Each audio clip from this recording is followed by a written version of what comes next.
you might not need us this year, but when you do need us, we're here. So we do provide dedicated resource and support for chief executives. We're a trusted confidant of senior members and senior officers.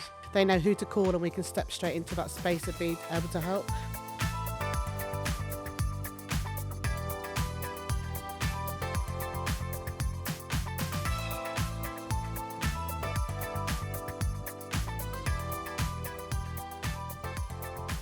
Hello and welcome to the Public Sector I You Unplugged podcast series. I'm Rebecca Davis, Chief Executive of West Midlands Employers, and today I'm joined by colleagues from our regional collaborative of organisations, Gillian, Stuart and Gillian, to talk a little bit more about what we do as regional bodies that are supporting our shareholder councils right across the country. I'll let colleagues introduce themselves. Gillian. Thanks, Rebecca, for having us today. I'm Gillian Bishop, Chief Executive at North West Employers. Hello, Stuart Young, Executive Director at East Midlands Councils. Hi, I'm Phillips. I'm Director of Policy and Internal Services at South West Councils. Brilliant.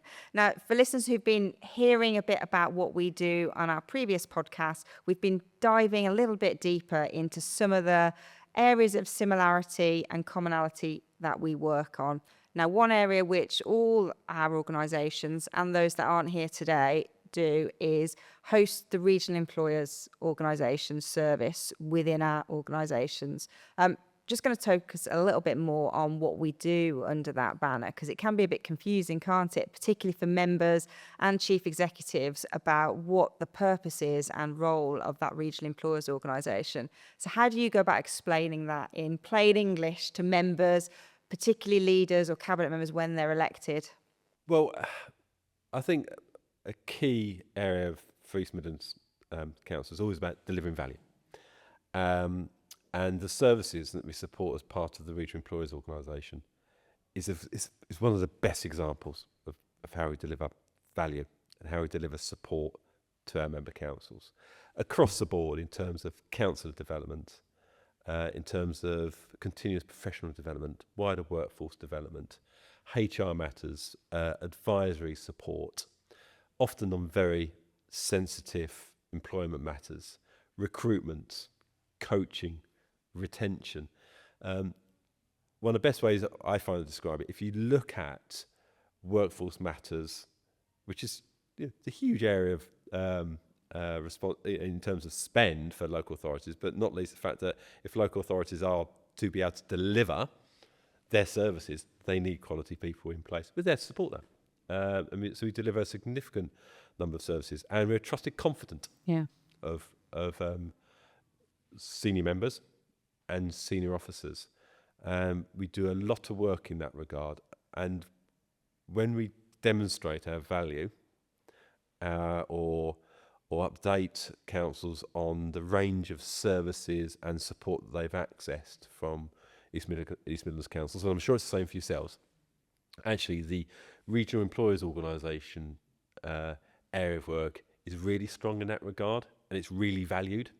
And it's a massive benefit for our local authorities. It's very good in terms of EMC, is be able to kind of demonstrate that. So it's a really important area of our work. Yeah, absolutely. Likewise, we provide services very discreetly to leaders, to chief executives, and to the wider HR team around their employment issues that they might be managing within the organisation. But it is, I think, for us, something we try and promote, that you might not benefit every year from every service that we provide under that heading, but it's a bit like an insurance policy. When you need us, we're there at the end of the phone, and we will absolutely support you, often with no charge associated with that, because it is part of what we exist to provide.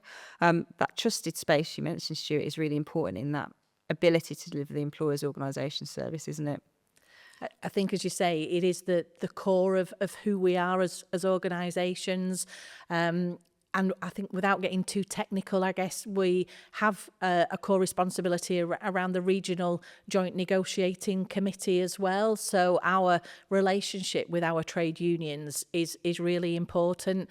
And as you say, in terms of maybe some of the key issues or some of the kind of pay award, pay negotiations, building the relationships with our trade unions, and that is part of our core constitution, is sometimes not necessarily that visible to our member organisations, but it is there, and we can convene that space, and we do build those relationships in positive times, because you never know when you might need them when you are in a negotiating environment. But then in practical terms, as you say, the workforce and HR support that is provided is very much the core element of what our members really do come to us for, and know in a trusted space to tackle maybe some sensitive issues that actually, as an organisation, they need that external trusted support in order to help them navigate through that. And that is where we really are there when it matters for our member organisations.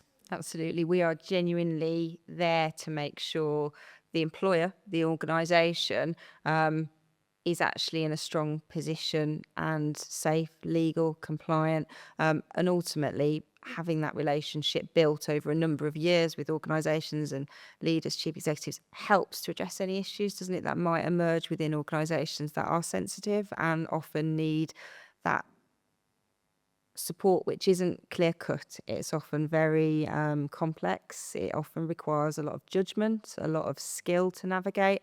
And I think that is something which, as organisations, we really do well, as effectively registered as the employer's trade union. From our perspective, fulfilling that role gives us confidence to do that.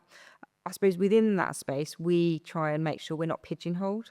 That can often happen. We try and define ourselves as a bit like a flower, really. The employers' organisation is at the heart sometimes of what we do, because that's what we existed at the very heart of being. But around that, we've built an awful lot of other employer services which help them deliver their own organisation's aims and objectives. So tell me a little bit about some of the work that your organisations are doing to really help prepare organisations for the future. Happy to kind of kick off and building on what Stuart has said in terms of talent management and support. A lot of support into chief executives as well through independent facilitation of chief executive appraisal, and then providing support, guidance, expertise. If it's a new chief exec coming in, again, we can support them in networking them into the region, creating opportunities for them to meet new colleagues and to be part of our networks that we have. And similar, as Stuart, a range of leadership, talent, support. So we do assessment centres, but also coaching and mentoring.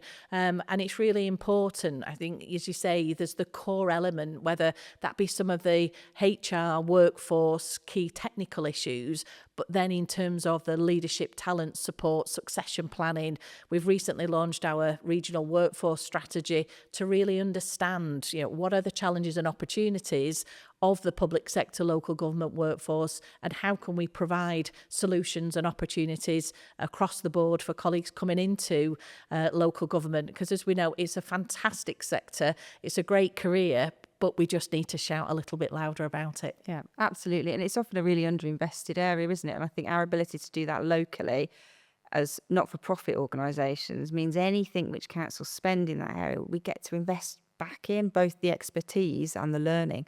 But any income that is generated goes straight back into councils. And I think for us, that's one of the biggest benefits that we say to our organisations. One, often we've got the experience from elsewhere, but secondly, you keep money in the sector, which is really important. So that them kind of having that trusted relationship, they know that we're there to be able to respond in an emergency. So, there are HR emergencies sometimes, and they know who to call, and we can step straight into that space and be able to help. I think one member once referred us to as a bit like the AA, being able to, to call on us and being able to step in with that support sort of straight away. So I know that that's a really valued. It's one of those kind of services, I think, until they've used it, they don't quite understand the benefit of it. So I think it's kind of knowing that it's there, available, and ready to step into that space whenever they need it.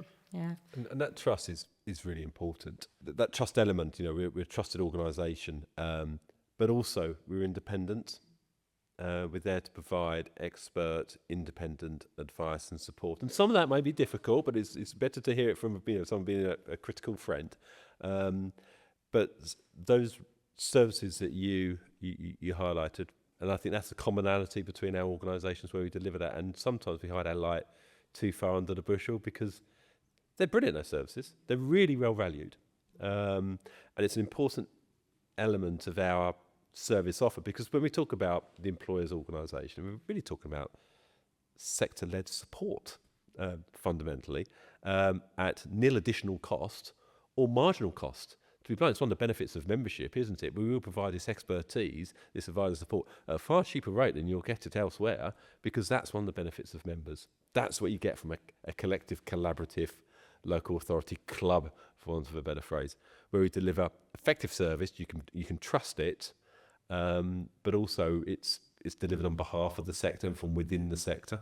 Yeah, absolutely. And it's that collective benefit that we provide is something that's very hard to shout about, isn't it? It's not something any of us can put in our annual benefits reports. It's not something we can provide case studies on, because it is in that trusted space.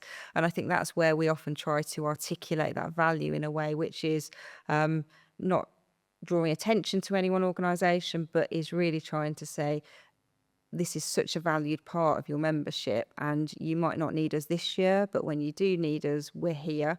And again, not every person in the organisation knows when we might have been involved, and that's the other hard part, isn't it? We can be sort of sat providing advice, difficult guidance, or just being a sounding board sometimes for conversations for either officers or members, or more directly involved in work. And it's being able to draw that together. How do you go about making sure members value that work? Because particularly at the moment, we have seen in our region, we had quite a lot of stable membership, I think, of our shareholder board, and that over recent years has changed. There's a lot more political change, and building those relationships is important, but you do feel as though it takes a long time, yet we're seeing a lot of change and rotation really on our board. How do you go about doing that? One of the key areas of our work is around partnership and relationship management, and supporting change. If you work in a political environment, local authorities are politically led, there will be change, and there will be change of leadership, there will be change of officials. You need to sit down and just update them in terms of, actually, welcome to your role. There are roles and responsibilities and services and support that we provide on behalf of your local authority, and I just want to make sure that you're fully aware of that. And actually, how can I help? How can my organisation help you? What do you want to see achieved over the next 6, 9, 12 months, and how can we support in that? Yeah. And we provide people-centered solutions, so we need to practice what we preach and work with individuals and build those relationships. So a priority for us in terms of for our members understanding what they can access, but is also how they access and who they access. So as you say, Stuart, actually meeting with colleagues, it's a lot easier now in the virtual space. But building relationships with existing leaders, chief execs, senior officers, but also making sure that where there are changes, that we introduce ourselves very quickly, and build that relationship and articulate who we are, what we do. And when we do that, people say, well, really? Is that what we can get? Well, I didn't know. So it is constantly, I think, making sure that we reiterate, we reinforce via a whole series of mediums, whether that is face-to-face, regular catch-ups, but also communication, making sure again that people are aware of what they can access and what value they can have from their membership and the support that's available. Yeah, and it's such a crowded space, isn't it? People's diaries are so full, it's really hard to get involved and get time with the right stakeholders sometimes, and it does take more time, I think. Certainly for myself and our leadership team, it's having those strategic conversations and joining the dots. One of the big, I think, benefits for us as a regional employers organisation service has been our ability to add capacity into our region and address challenges that no one council could address on their own when it comes to workforce. And we've been able to do some quite big scalable projects. So we manage the Regional Workforce Priorities Fund and invest heavily in the workforce programmes over each year. How have you been able to sort of, I suppose, bring together councils for initiatives in your region, which has really maximised their ability to address those challenges for you? Well, there are a number of different service areas where there has been mutual support that we've been able to provide a platform to support. And actually, sometimes I think we shouldn't underestimate almost the positive intent in the sector, where you have more experienced officials or counsellors willing to support, whether it's mentoring or whether it's a loose advisory support role, less experienced, because they want to see other councils and other service areas flourish. And there's part of our role is to enable that kind of mutual support, peer support across the region. Alongside that, similar to other regions, there are region-wide coaching networks. There are regional-wide procurement arrangements we have in play. We're able to, in effect, centrally procure and pass those savings directly back to our member councils. And I think that's one of the key roles that regional organisations such as ours can provide, not across kind of policy and programme areas, but also in terms of direct support as well. And again, mention the regional workforce strategy. We've now got cohorts of colleagues working on the key priorities. So again, it's hopefully helping them to address their priorities, but in a collective environment. So there's ways that we bring people together, similar to yourselves, on some real action learning, action planning, and taking forward some of the key workforce challenges that they have. We facilitate and support sub-regional work. We were asked to host a leadership event of over 100 people in one of our sub-regions recently. So again, they're thinking about how they develop their leadership and what our role is to help them to achieve that. And as you say, through coaching, through mentoring, through just connecting people, it is so important. And we have learning hours. So every month we put on an event for an hour of a key topic or an issue that we know is a key priority. It's virtual, people can join, or we record it so people can listen back. We do have strategic roundtable conversations, so allowing people time and space, as you say, not many time and opportunity for people to really kind of think about what's the challenge that I've got, how can I work through this with trusted peers. So we navigate some of that space, but all in the spirit of developing our workforce, supporting our talent. Because that learning development is really important, isn't it? Because and we all understand the pressures on local authority budgets, and very often the training budgets can go by the wayside. And I think that's a really important service area or support that organisations like us can provide on scrutiny, on housing and planning and environmental health. They're the ones that have jumped out actually in terms of priorities for continuous professional development that we've been able to provide. Over 2,500 officer places have been taken on that annual programme. And it's really important because that's a direct need of our authorities in terms of their employment, their workforce support. They find it difficult to provide individually. Collectively, though, you can have a joint programme and it works. Yeah, absolutely. And we do that well at a national level as well, don't we? Working collaboratively, because actually there's a lot of work that we might do in different regions to establish a programme which then has benefit in another region, and it really does keep that cost down and make it much more affordable to get such high quality input from experts into local government. I know across our region we've found being able to really generate savings around some workforce initiatives has been quite important, particularly around our WM Jobs platform or our ability to provide a regional agency service through our WM Temps partnership. And that ability to show that there's added value. It isn't just always the soft skills, actually there's a monetary value to it as well, is really important. I know going into the future we're going to be supporting our councils around local government reorganisation that are going through that, and I know as regions we've all got different offers of support to our councils. Tell me a little bit about how you're supporting that workforce angle of LGR for your councils. We've been here before in the Northwest. Years ago it was Cheshire. More recently Cumbria moved into a unitary county, and now we've got Lancashire, who will be going through local government reorganisation very, very shortly.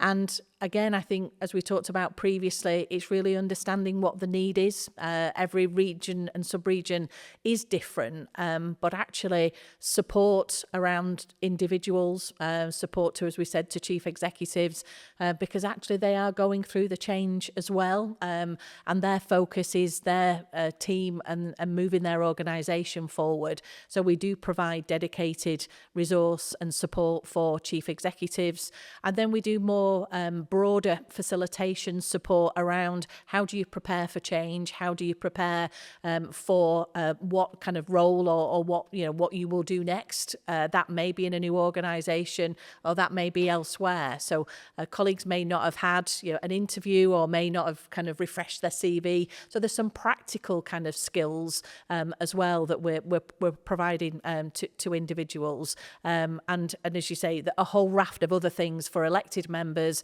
and also supporting the system to actually move from as is to the to be scenario. So there's a lot involved, and we're able to respond accordingly.